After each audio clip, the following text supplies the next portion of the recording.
DJ Kanta राजमार्को।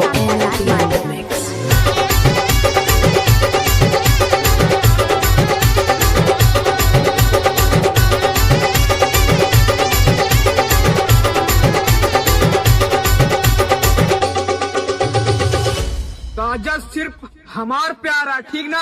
अगर काजल हमार नहीं बना कोहू का न हो जब काजल का ही। काजल सिर्फ हमारी मोहब्बत है। Lakme iconic Kajal।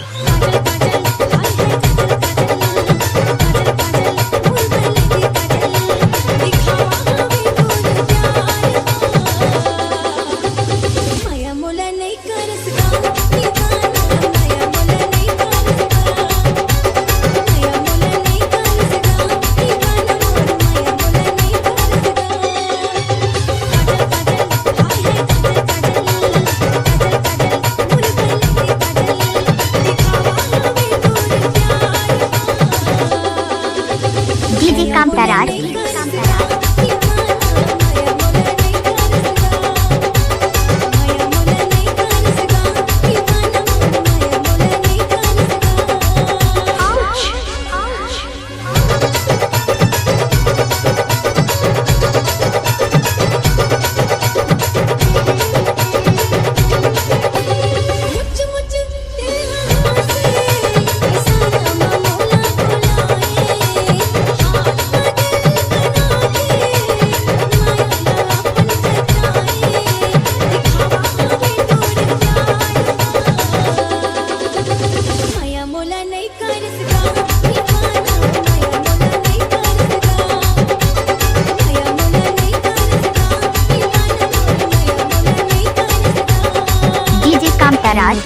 राज।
दुधमनिया के रहने वाले